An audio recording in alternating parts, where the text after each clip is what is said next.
തൃശൂർ ഒളകര ആദിവാസി ഊരിലുള്ളവരുടെ ഭൂപ്രശ്നം പരിഹരിക്കുമെന്ന് മന്ത്രി കെ രാജൻ.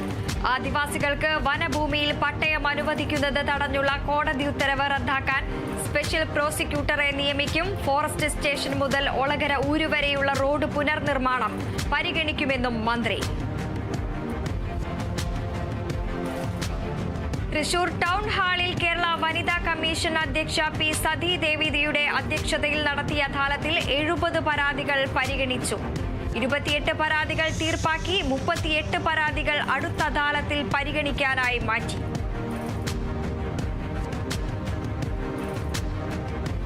തൃശൂർ എളവള്ളിയിൽ തൊഴിലുറപ്പ് തൊഴിലാളികൾക്ക് കടന്നലിന്റെ കുത്തേറ്റു. കുത്തേറ്റത് ബ്രഹ്മകുളം ചിറയത്ത് പറമ്പിൽ കൃഷിപ്പണി ചെയ്യുന്നതിനിടെ. തിരുവനന്തപുരത്ത് അടച്ചിട്ട വീട് കുത്തി തുറന്ന് മോഷണം നടത്തിയ കേസിൽ പ്രതികൾ പിടിയിൽ. അറസ്റ്റിലായത് പനവൂർ സ്വദേശി അഫ്സലും ആനാട് സ്വദേശി ആദിലും. മോഷണം പോയത് വീട്ടിലെ ഇലക്ട്രോണിക് സാധനങ്ങളും കിണറ്റിലെ പമ്പ് സെറ്റും ഉൾപ്പെടെ 25,000 രൂപ വില വരുന്ന സാധനങ്ങൾ.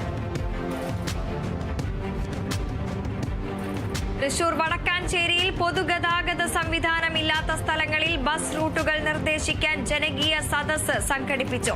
സംസ്ഥാന വാഹന ഗതാഗത വകുപ്പിന്റെ ആഭിമുഖ്യത്തിൽ സേവ്യർ ചിറ്റിലപ്പള്ളി MLA ഉദ്ഘാടനം ചെയ്തു. തിരുവനന്തപുരം നിംസ് മെഡിസിറ്റി ആശുപത്രിയിൽ സൗജന്യ ശ്വാസകോശ രോഗനിർണയ ക്യാമ്പ് സംഘടിപ്പിച്ചു. Nemam block panchayat president advocate SK Preeja ഉദ്ഘാടനം ചെയ്തു.